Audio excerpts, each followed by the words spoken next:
меди ҷашни сада агар аз нигоҳи астрономӣ гирем, мардуми ойрои табор бисёр мушоҳидакор буданд. Вақте ки дар ҳаракати ҷирмҳои осмонӣ мушоҳида мекарданд, медиданд ки онҳо вобаста аз фаслҳои сол, яъне равшаннокӣ ва ҳолати худро вобаста аз фаслҳои сол иваз мекарданд.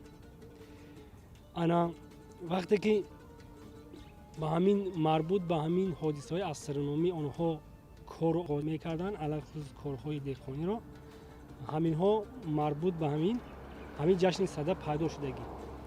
Мисол ҳамин ҷашни сада аз ҷиҳати астрономӣ агар гирем, бар инқилоби зимистона дар ҳоли ҳозир дар 21 декабр рост меояд. Агар аз 22 то аз 21 декабр агар мо мисол инқилоби зимистонаро гирем, то 30 январ аллакай тақрибан 40 рӯз мегузарад. 40 рӯз. Яъне 40 рӯз ин маънои онро дорад ки офтоб аз хонаи яъне зимистона, аз хонаи зимистона аллакай муддати 40 рӯз аст ки мисол рӯ ба равшаншавӣ оварда истодааст. Дар ҳамин 40 рӯз яъне равшании офтоб дар як инқилоби мисол баланд мерасад.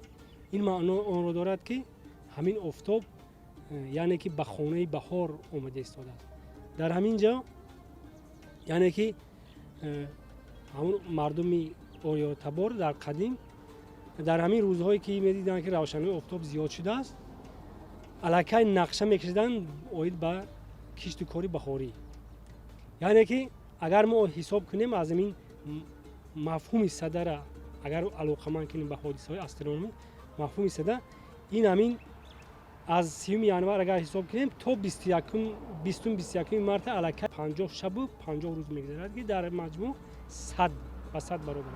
Яъне ки ҳамун оғози равшанӣ, яъне ки равшании офтоб, равшан шудани офтоб баъд аз 40 рӯзи инқилоби зимистона то оғози наврӯз, яъне 50 шабу 50 рӯз вай мешавад, мегузарад.